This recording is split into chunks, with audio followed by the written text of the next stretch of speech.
where does the story start for you? Oh, man. The only story that I told myself for a very long time was that I'm an orphan, I'm a thug, I'm a drug dealer. It all came to a head. The police kicked in my door and put assault rifles to myself, my girlfriend, and my brother's head. By the time I got to you, I was very, very clear on the feeling I wanted to have. I was really fearful that you were going to wake up and be like, okay, I know what I want, and it's not you. Love don't never fade, it's forever. I swear it was born in the wrong era. Welcome to the More Love Podcast. Welcome. I am Vida Harris. And I am Stephen Harris. And we believe that love is more than just a feeling. It's a set of actions and principles that deepen our relationships with ourselves and each other. Yeah, thank you. Yeah, and so today we are doing a deep dive into a topic that we learned from one of our faves, Esther Perel. Esther Perel, the queen. The queen. We really fell in love with her podcast, Where Should We Begin? When we first started dating. Yeah. And we took a master class from, well, I won't give us too much credit. We started a master class from Esther Perel where she talks about relational intelligence. And relational intelligence, actually, I'm not going to butcher it. I'm going to look on my phone what it is. Relational intelligence is recognizing your own motivations and triggers as well as other people's in order to better relate to and understand how we operate on a deeper level. And so Esther believes that the stories we tell ourselves about ourselves, our past traumas, the ways that we were brought up in the homes where we were raised, we bring all of those things into our relationships, and we have to dive deep to really understand those things. So over the next 2 episodes, we're going to dive deep into who we were before we met one another and how that informed the way that we relate to each other in our beautiful loving relationship that we have, and like how that informs the present as we go on this journey of love. And I think in the conversation that we're gonna have, there was a lot of context that was assumed. We covered a lot. So I want to add some context here and give you guys like a really quick overview of who I am, my story, and just so you'll have that context going into some of the things that we talk about later. So I definitely will start from childhood. I definitely identify as an abused child. I was somebody who grew up in really, really, really rough poverty. We didn't have much, but we had love. I've been a foster kid. I've been a homeless kid. My mom died when I was 14. And so I definitely identified as an orphan. For a great part of my life, I didn't have that accountability that comes with having parents.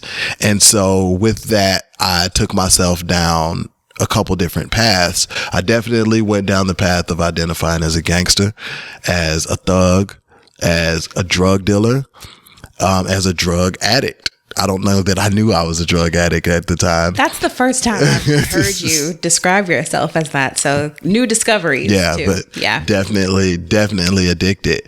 And I also spent time as a rapper, a successful rapper. I had a pretty good career. I got to travel the world, do a lot of cool things, and meet a lot of cool people. And I also spent a little bit of time as a dishwasher as kind of rap life came to an end and I needed to find something new for myself.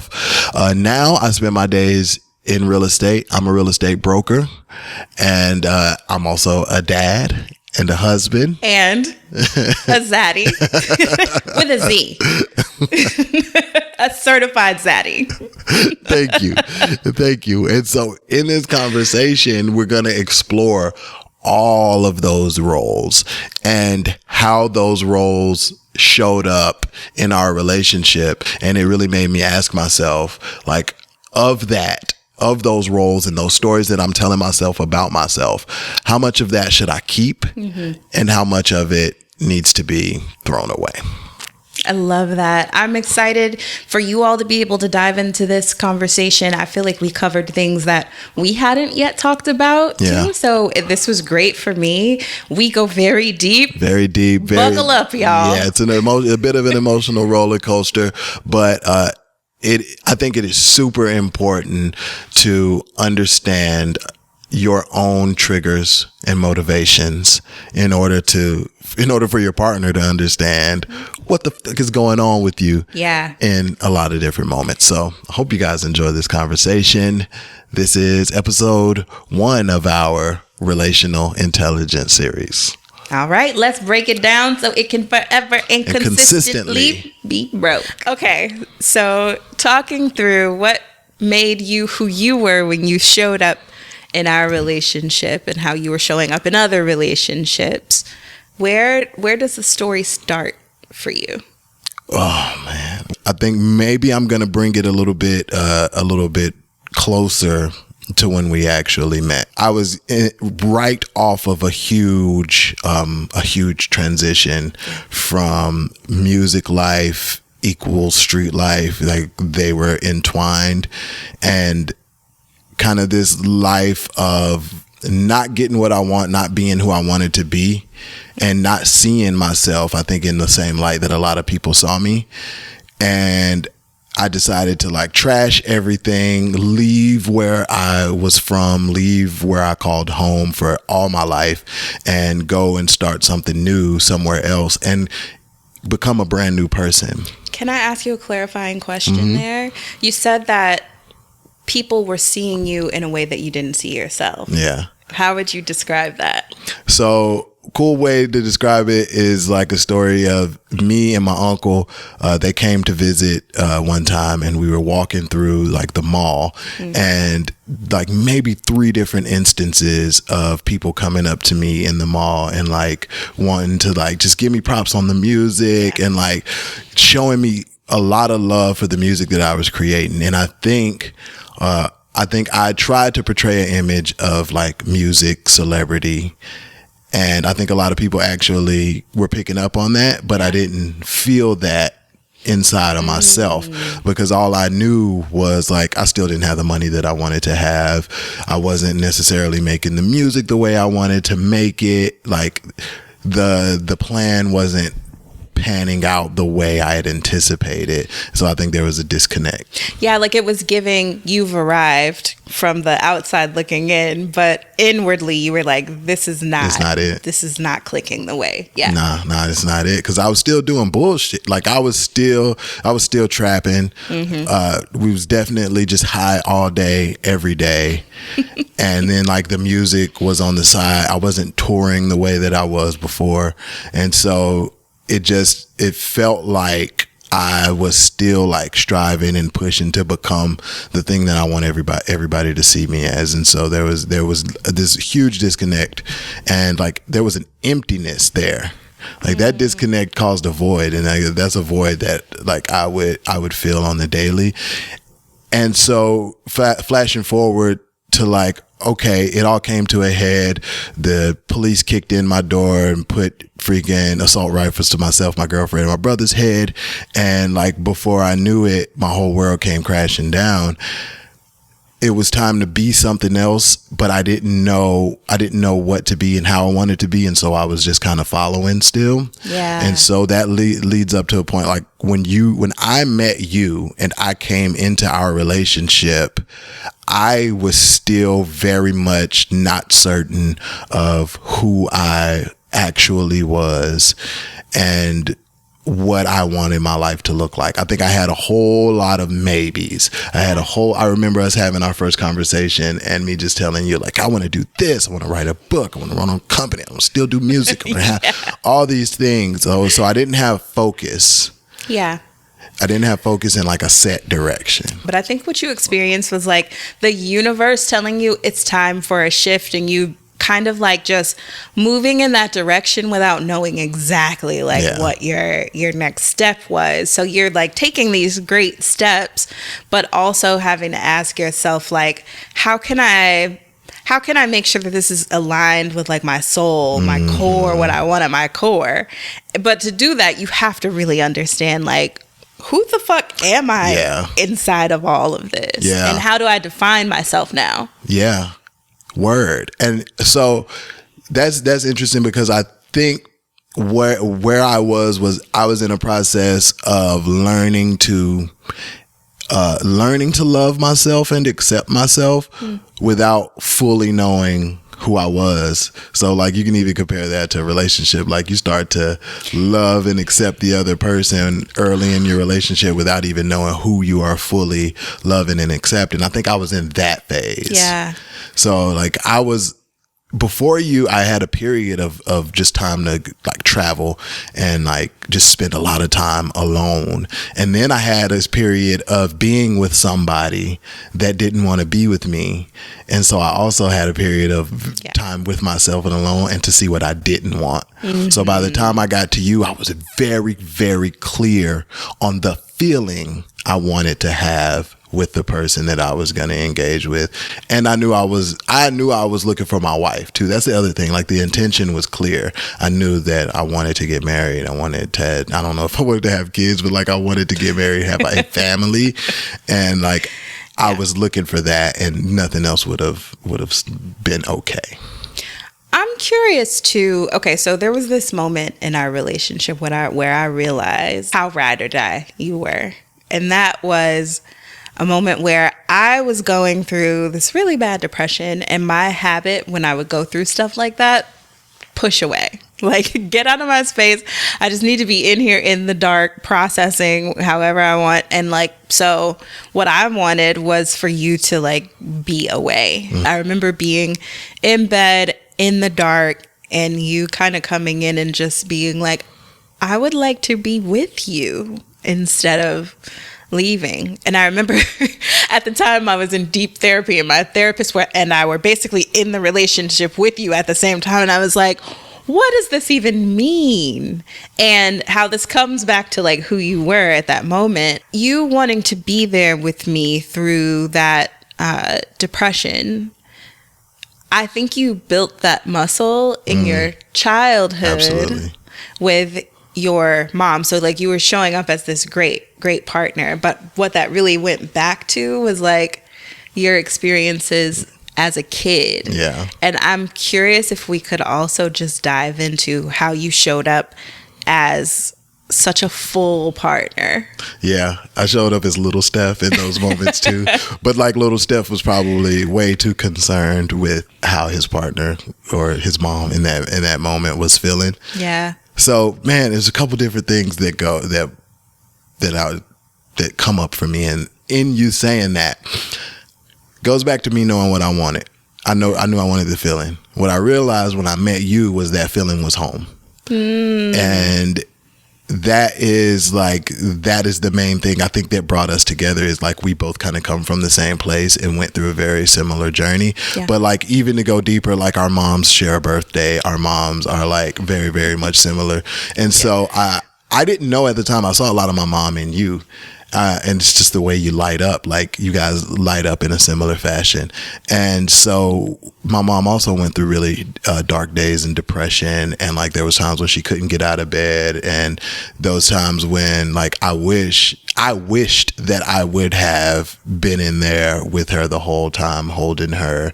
And like sometimes I was allowed to do that, but other times I was just kind of living my kid life, or like right outside the door, listening to conversations. And like I would hear my mom talking about suicide to her friends and saying like the only reason that I'm still here is because of my kids, or I tried on this one occasion and took these pills and it didn't work or whatever. So for you, like I didn't want you to feel alone. And like there's also have a superhero complex. So like I think that I am always a gift and like here to save the next person and like make their life better. And so that's kind of how I was showing up with you, as a gift, as the person like to be there and like go through this thing with you and help you get through it. What I'm realizing now my therapist asked me this question, was like, who actually needs to be saved? Like, who needs to be saved? That's a real question. I think more about it, it's me. Like, I'm actually the person that I'm trying to save with my superhero tendencies. Cause like, I'm trying to save myself from loneliness, from brokenheartedness, from like my mom dying. Right. My mom dying when I'm young and feeling abandoned, or like just her working all the time and feeling abandoned, being alone with my brother and him not being able to show up for me in the ways that I needed for him to do. And so I was really trying to save myself. So in that instance, when you were like at one of your lowest points, or something that you're actually really used to doing is being really depressed and like pushing everybody away, that wasn't abnormal for me. Yeah, you were probably at home. Yeah.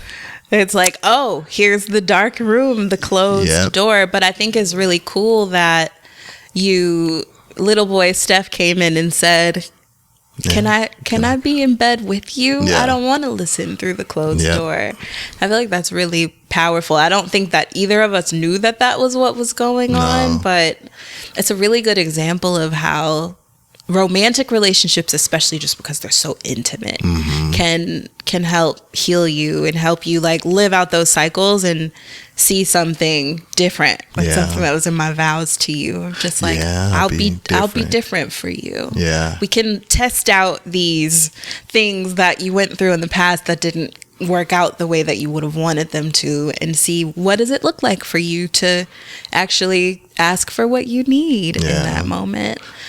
I will complicate it though. Yeah, let's because because you were showing up as the gift, and for me it was exactly what I needed, even at times where I didn't know that I needed it. But I think that also what we had to work through is something that you alluded to, which is making sure that you were actually honoring yourself. Yeah. Because when you think about the story that you tell yourself, it includes abandonment. Yeah. It includes not getting your needs met. Yeah. And so when I'm getting cast in that role, I'm not just going to get you as the gift. I'm also going to be probably the subject of your anger in that same way too.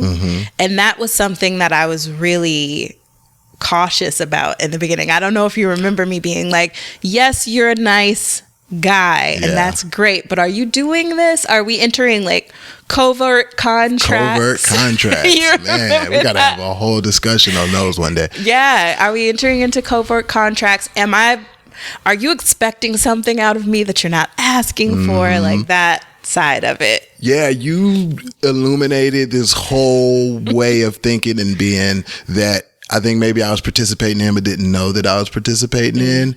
And so it caught me off guard because I really had to go in and now ask myself, like, the nice guy, I don't know if it's nice guy syndrome or whatever, like, am I doing that? Like, am I being nice for selfish reasons? And like a part of me says, yes, you're being nice for selfish reasons because nice feels good. Like nice is good to do. But you're also just genuinely deep down inside a very nice guy. So it's so funny that you say that. I don't feel that way often. Like I often feel like mean and like, you and think that's you're something, a dick. Yeah. Like I identified as the asshole for a very long time. And I know that I'm not so much of that anymore, but I do know that I have a callous against some people, and that's okay. It's a protective measure. But going into our thing, one, proud of little boy Steph for going in there. Yes. But little boy Steph also had a callus around his own heart, because like when your story I told myself is that I was an orphan.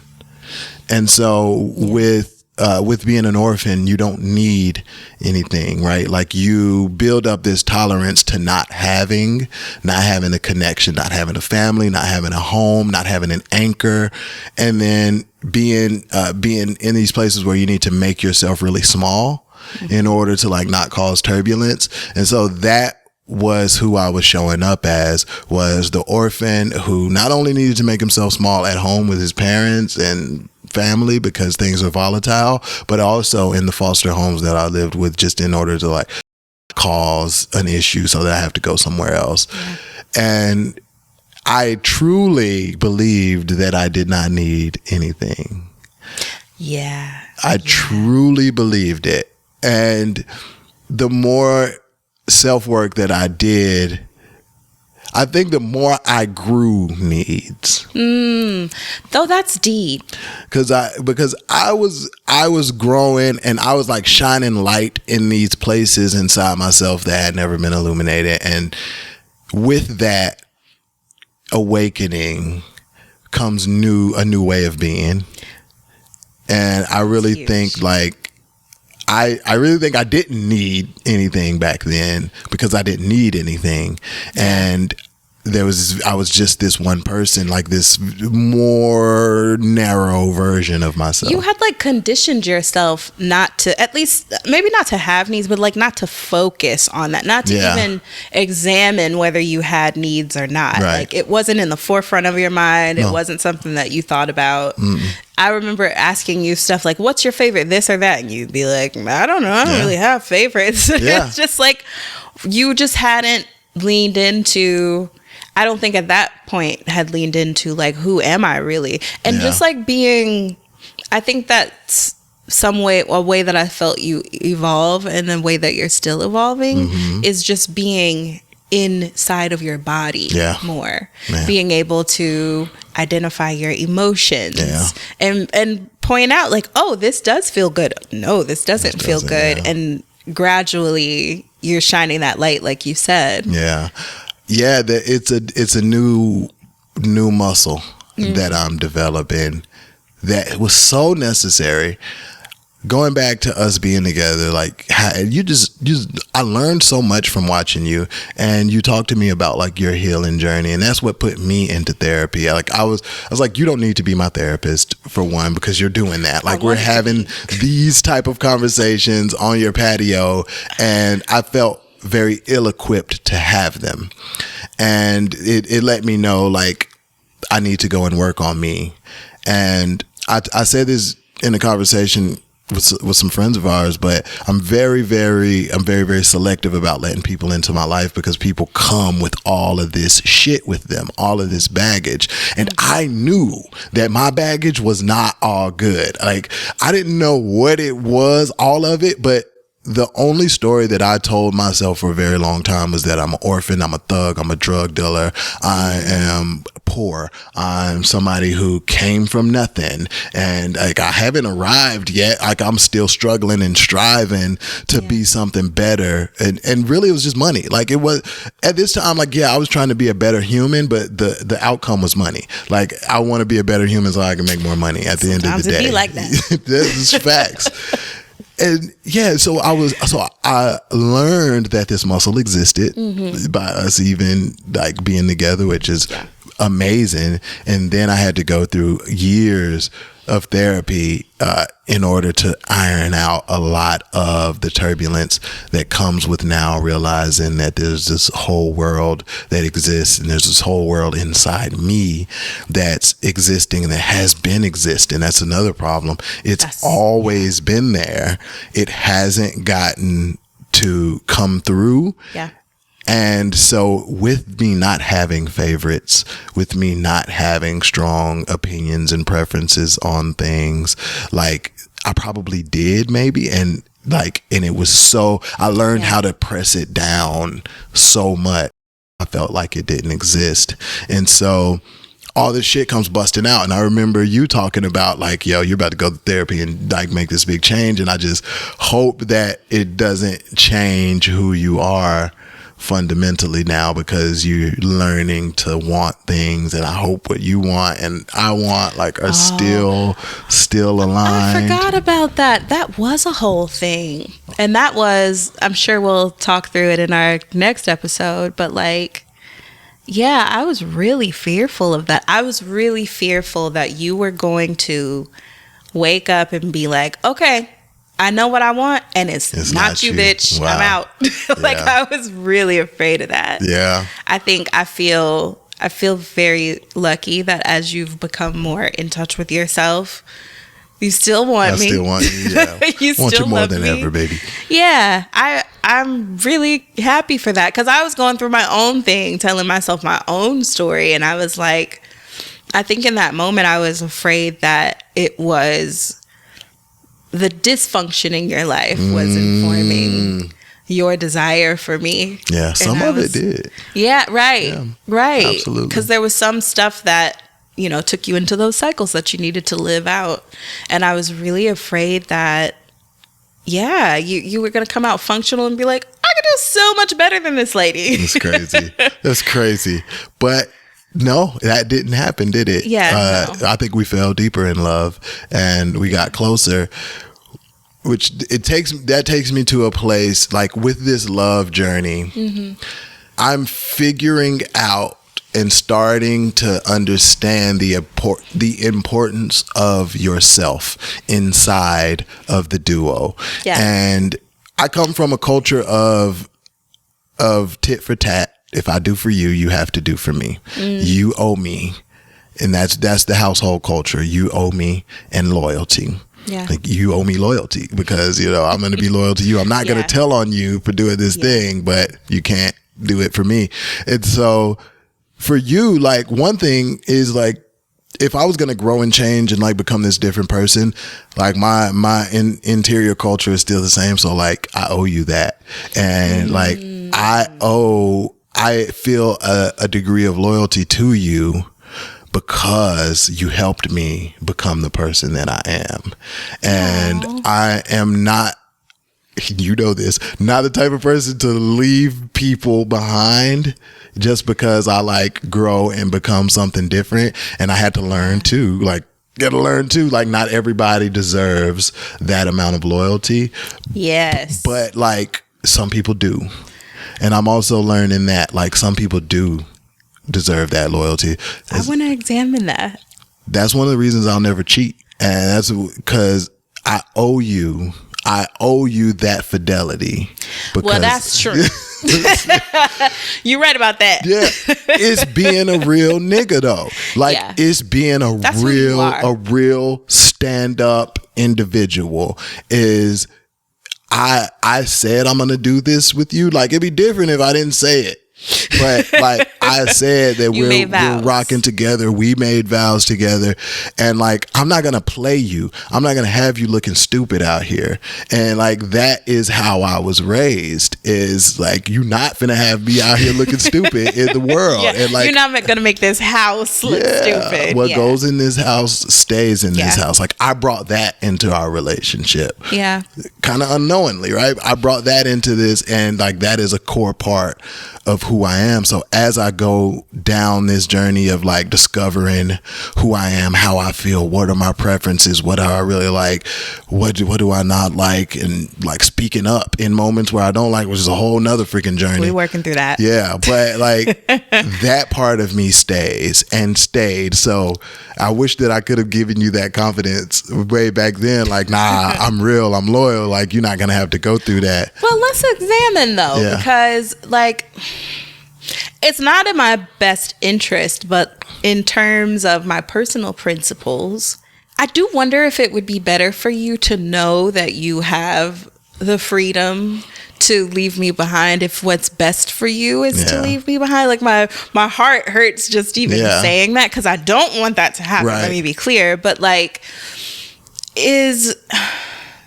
would you be honoring yourself more if you accepted that, if you got to a place where you were like, okay, Vida can't come, Vida's not like ready, no because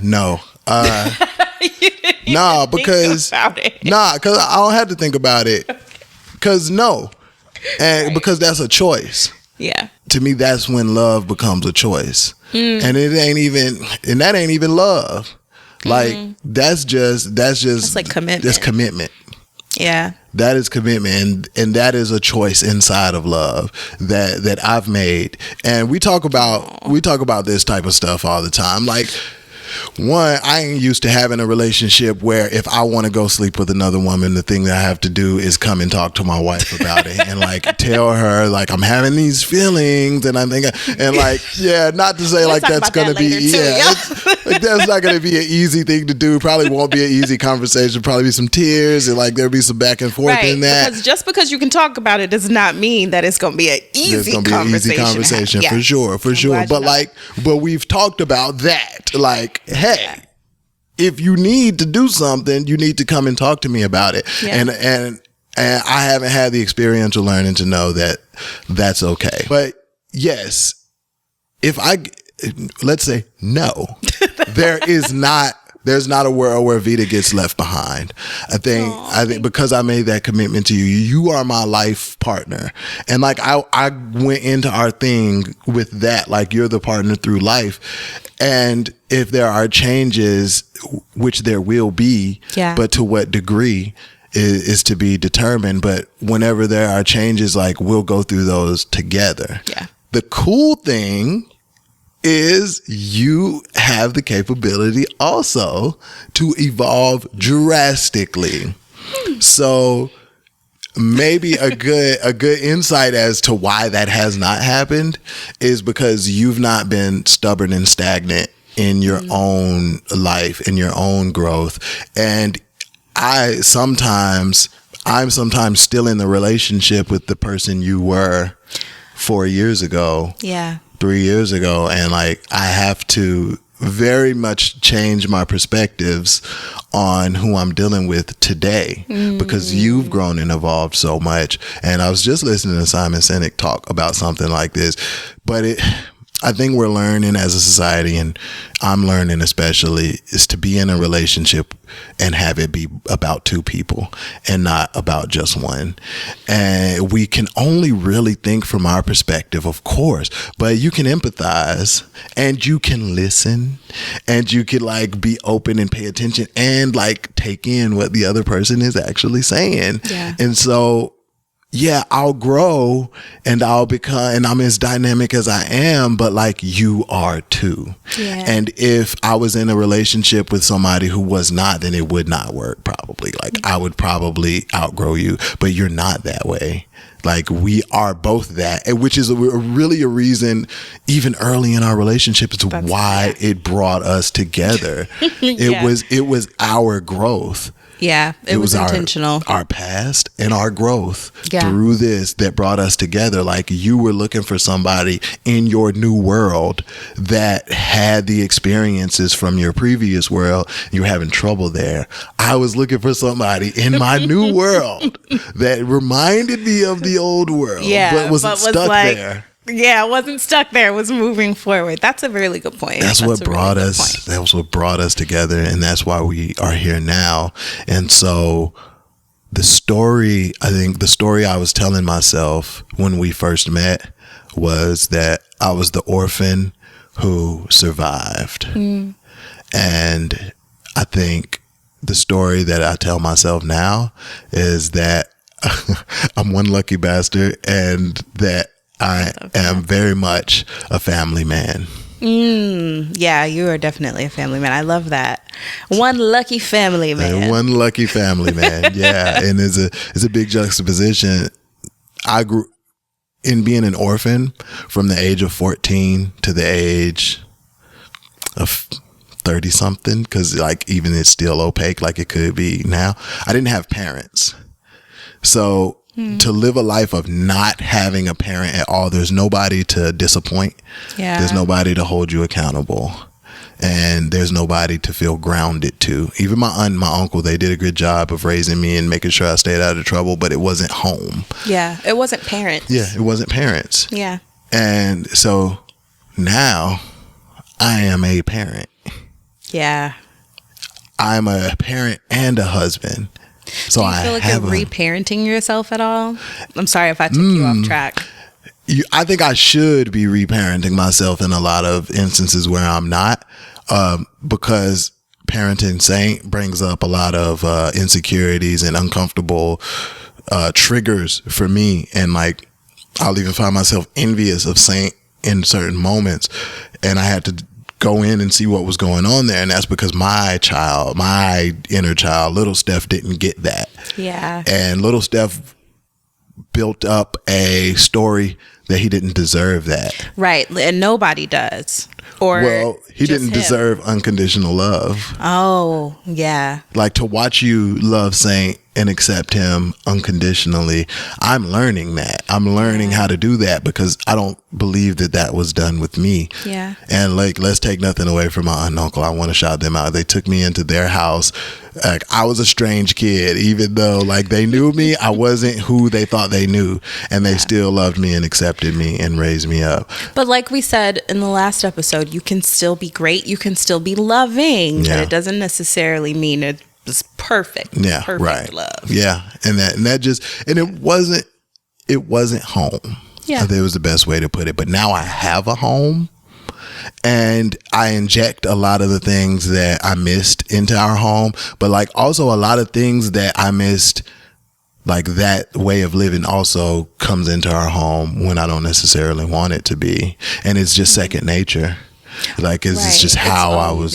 Yep. It's just how I was and how I was raised, how I knew. So what I learned from my therapist was like, in order to remedy a lot of that, you do need to go back and visit the younger version of yourself and like spend time with that person and like give them what they needed in that moment. So when you ask, am I reparenting myself? I have in a couple of different instances, but I don't think I do it as often as I should. Yeah. Yeah. Well, there's time. There's a whole lot of time. Saying it's only 2. Say it's only 2. You'll have lots of...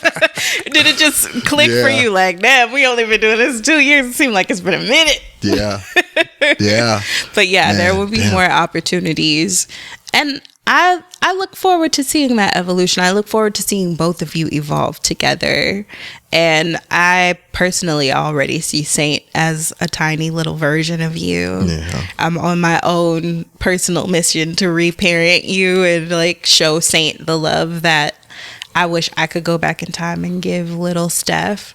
Because it's weird because I love all versions of you, even the ones that I didn't meet. But I love all of those versions. And so Saint definitely represents that. I can relate to that. Yeah. I can relate to that because anytime somebody talks about little girl Vida or you talk about little girl Vida, like I just want to go and give her a hug. I just want to like hold her so tight. So I get that.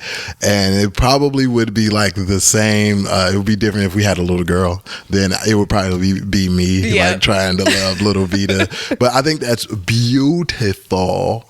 I think that's beautiful. And like, sorry guys, sorry, but this is how lucky I am, like as a person. Like that's just like proof that I chose an amazing partner. Like who's gonna say I want to love your child self and we have a child looks just like you? I'm gonna love that little boy the way I wish you would have been loved as a kid. Yeah. Come on, man. I like you a little bit. I mean, dang. So, like, I would be a damn fool to play you, have you out here looking stupid, quote unquote, outgrow you. I don't think I can. And so, like, you're a part of my story. You're part of my who I am and everything about me. And we're intertwined in that way. And the new challenge, because being intertwined with you is not a challenge. The new challenge is nurturing myself within that. Yeah. Within the duo. Yeah. And that's really, really hard for me. And I don't know why. Maybe I need to like do some deeper digging on why it's so hard for me to individuate myself in our duo. Maybe I'm just codependent. That's exactly what I was going to say. I think it's codependency because I have the same struggle. Mm-hmm. And I think too, it comes from both of us having similar childhood experiences where we felt duoed with our parents. Mm-hmm. I don't know about you, but like I felt my identity was like heavily tied with my mom. And I married my mom. And so it's still a struggle for me. Part of it, which is is real is the feeling Keep it of missing 100. out. Oh yeah. A part of us feels like when we move and leave, like we're going to be missing out on these beautiful moments. Yes. And like we want to be there. Because you'll make it worse. You'll be sending videos and pictures. You'll be like, oh, Saint took his first steps. So like, I don't want you to miss out because I want you to still be connected. Like even though you're out and you're doing your thing, like I still want you to be connected to us. Yeah. And I think when I came into this thing, into our relationship, I think I brought a whole lot of stuff with me. And I don't think that I got rid of things. I think I actually added on new things, but they were space savers and like good organizational things that could help me carry what was already with me. And so it's not a burden on our relationship. I love the way you put that. And I'm learning, like, I don't want to change myself. The orphan in me is still there, but I do want to add to who I am. And the family man, the person like who has a family and is the head of household and like really doing this thing with a partner and a child, that's beautiful too.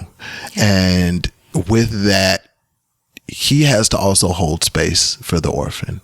He has to also love and pull the orphan into the family and be like this is your family too. That's deep. Wow. I love that for you, baby. I feel like we should revisit it on the pod. Yeah. I really want to see what that looks like for you to be able to name it out loud. Yeah. Because I think you've already been trying, but to say it out loud is different. Yeah, that's a part of that's the journey. And like on the journey, this journey of love, the biggest learning that I had was like it ends up all starting with you. Yeah. You got to learn how to love yourself and accept yourself to ever truly love another person, because you got your mom's love, parent love, or whatever. So you know what that feels like, but you don't really know how real it is until you do it for yourself, because you're your own worst critic. And not even in service of loving somebody else, like loving yourself Just for the loving sake yourself. of loving yourself. Yeah. Just because. Yeah. Because why not? Yeah. Yeah. What is life without that? And I actually feel like that's a really good transition into our next segue. I feel like you have broken it down so it can forever and consistently be broke. Thank you. So let's go into the walk. Yes. Would you like to start or would you like me to start? I'll start. If your first time here, the walk is our version of showing you what it looks like in real life, in real time, for us to walk a path of adding more love into our lives on a daily basis. So just giving a real street view.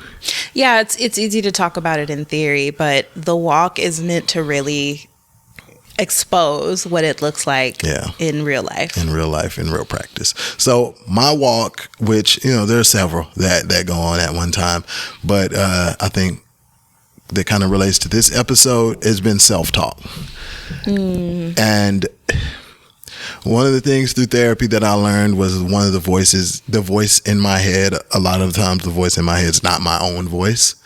It is my big brother's voice or my mom's voice or the voice of a foster parent that's telling me, don't get your hopes up and let yourself set up for a downfall. There are these voices that I heard when I was young that got programmed into me, that stayed with me. And so not only is it learning when it is those voices and not my own, but it is learning to interject my own voice and also making sure that my own voice is feeding me and being loving to myself whenever I'm talking. What to does myself. That end up looking like? It ends up just looking like asking myself a question. And a really simple question is like, are you loving yourself in this moment? That's that's a very good question, though. It's super simple, and maybe that's how it needs to be in order for it to really take hold, because it has worked, but like not all the time, because I get on autopilot a lot of the times, or like you just triggered and then you go in autopilot because you got triggered, right? But the only way to break myself out of it is to ask myself, like, am I being loving? And sometimes I can make an excuse for me not being loving and say that I am being loving. And like, I'll just kind of do this little wrap around, well, you're doing this BS thing because you did this and this. And sometimes that's real. Yeah, could be. Yeah. Sometimes it could be really, really real. But yeah, that's my walk, man, is my self-talk and improving on that self-talk, making sure that it is my voice. I'm also learning like how much of the world is just our interpretation of it, like how our brains are these interpretation machines. Yes, and that's it. Like, there's no perception of the objective truth.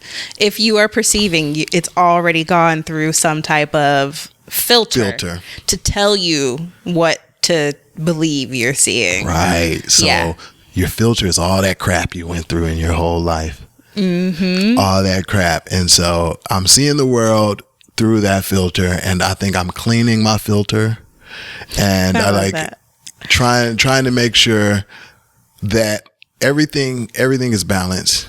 Everything can be good and bad. And I think for something good to happen to you, maybe something bad needs to happen to somebody else. But that might be a part of their journey, and it just becomes good for them in the whole.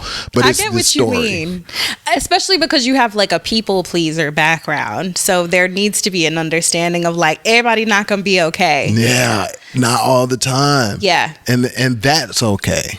Yeah, that's this world. That's this life we're living, and it's gonna be the story that you assign to it. Watching this movie last night, and I'm gonna wrap this up. I'm not gonna spend a lot of time here. Watching this movie last night, I can't remember the name of the movie. The Fablemans. Watching the Fablemans. So good. The teenager is driving the car for the first time, and it's bumping up and down, and they're going through like this wooded area. I think they're going on a camping trip, bumping up and down, and the girls are like, oh, I'm sick, and like everybody in the car is having this really uncomfortable moment, but you get a shot of Seth Rogen in the backseat, and he's like the uncle, and he is overjoyed. Yeah, he's like having the time of his life in the car, bumping and jumping up and down, going crazy. And I was like, man, that's a really good story of somebody who is filtering the world in a way that is going to be positive and choosing the story in that moment. Like, this could be scary, this could be crazy, but I'm going to choose for this to be positive, exciting, and exhilarating. The unknown of this makes me excited. And so like, that is a big part of my walk. My practice is assigning a story that's going to be positive, that's going to be loving, that is going to like add more joy into my life. Tell us how you're walking. So when we are having like a disagreement, trying to think through, okay, how could this thing that I'm saying, because often I'll just say something and I'll be like very plain and direct about it, and trying to be more understanding of like, oh, so Stefan tends to think that there's a question behind my question. There's actually this TikTok that I sent you the other day, and I said I'd try to do better about. So I'm real big on just like, why'd you do that? And it's very much like just my tendency to like want to know why, because I want to get inside of your head so that I can kind of like navigate around. But what the TikTok person was saying was, when you ask just like random questions, it can often sound like you are criticizing, like it's a thinly veiled criticism. And so what the guy was talking through was, here's how you can state your intention when you ask the question, so that the person doesn't immediately feel like they have to get defensive, because we're still telling ourselves stories on our end. Exactly. That filter, right? And so I've been trying to be, and this is not like a new journey, but this is like a walk I've been walking for a while, but still trying. I know you I recognize that, because you've told me, like, even a long time ago, like, that is definitely a walk for you. Yeah, where I'll be like, man, I really tried to plan out the way I was gonna say this to you. It's not landing, but I swear I'm really trying to like position what I'm saying in a way that'll land the right way. And that for me is growth, because I previously felt like actually the way that I communicate is the right way to communicate. I am direct. I'm saying what I mean. If you can just adjust your filter to understand that this person talking to you is saying what they mean, then everything will be okay. And I think that in loving you and really wanting to show up for you better and show up for you in a way that feels comfortable and safe, I have made the concession that I can adjust how I say things to the best of my ability. I think it goes back to the two-person relationship often takes two forms of action. Like if I want you to do an action in order to bring us closer, then maybe I need to do an action as well. Yeah. I'm going to hold that. Do you think you're making progress in your walk? You tell me. Am I making progress in my walk? Absolutely. Let's keep it 100 for these people. Yeah. Absolutely. Absolutely you are. Absolutely you are. Okay. Yeah, absolutely you are. And I think it's back to the two-person, to the two, like I take a step towards you, you take a step towards me thing. And I think that is really what's been happening. Like I'll say over like the past 3 years especially, I think we've really learned how to like both take a step towards each other. And so even when I feel way less criticized in our relationship today than I did several years ago. Yeah. And it is partly understanding the side of you that you're trying to tell me, like, I'm on your side. We're on the same team. When I say this thing, it is just this thing. And there's not like a whole hidden agenda behind it. Yeah. Have to understand that. Yeah. But also with you changing and thinking the way that you're saying it to me and adding extra context for me whenever I need it, and like giving me the extras in those moments because you know how I might perceive you in that moment. And so I think that you're making lots of progress. I wasn't sure what you were going to say. I really didn't know how to assess myself. It's been a big shift. I was telling you the other day that my reflection in this relationship has made me realize that I wasn't like the stellar girlfriend, partner, or whatever that I thought I was in my previous relationships. And I'm sure we'll get into this when I tell like my story, but my whole thought about myself was like, no, I'm giving this my all.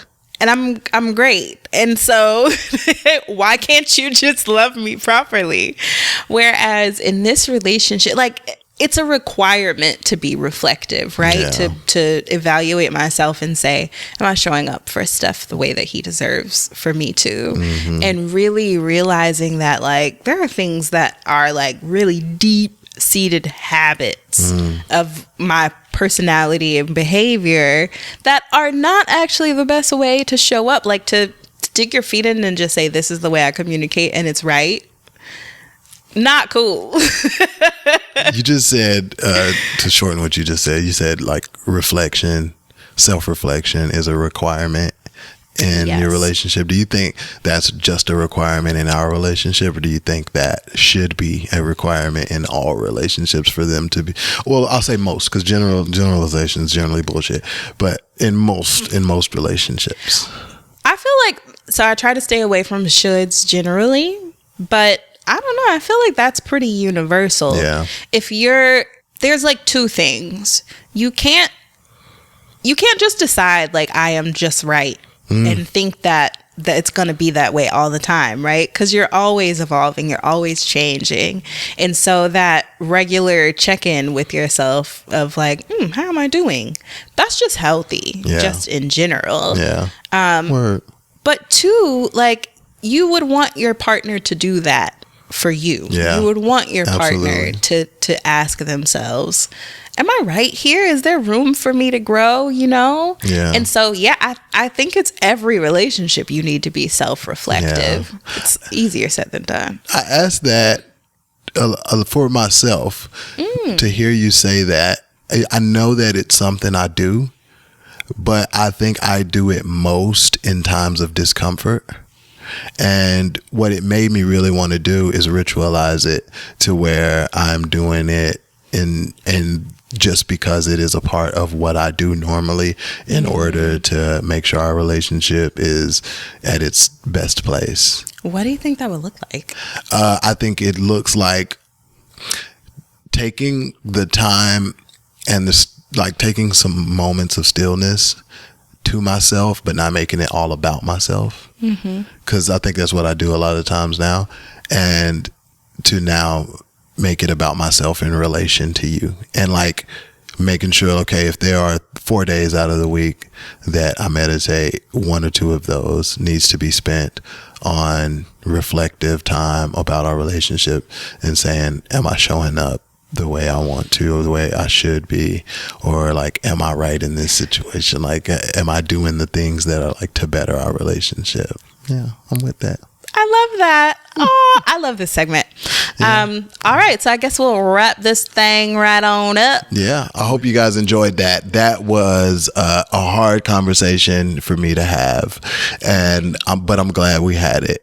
And so I think we did the thing. I think we beat the horse to death. And now we can jump into our song recommendations. And if it's okay, I'll jump it off with the song recommendations this time. And this song is just an absolute bop. And the only thing that has anything to do with what we just talked about is the title. I can't Nothing wait. else on the inside of the song. Okay. But it is Tupac. It's all about you. Because when we're in a relationship and we're blaming crap on the other person, most of the times the issue is you. Like it's all about you. It's all about you. Yeah, it's I like all about how you. Twist. Yes. Message. I like that.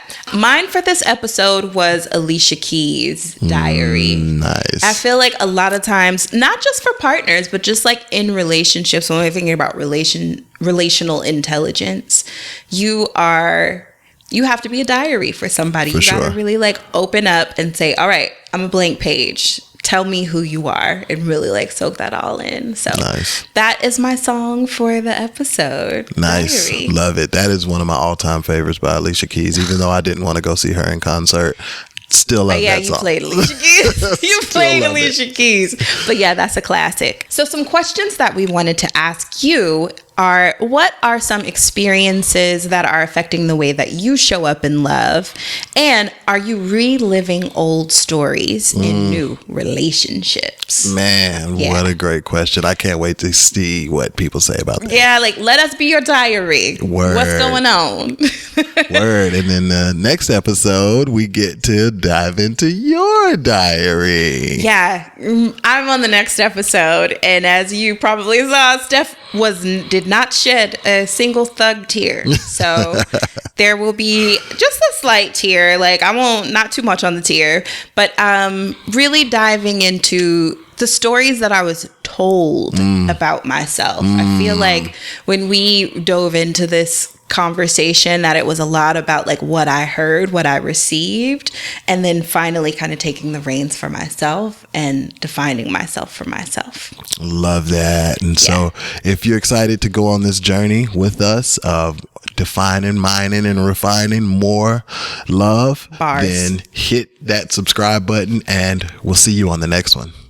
Peace. Disagreements won't destroy. We go back like vinyls and Polaroids.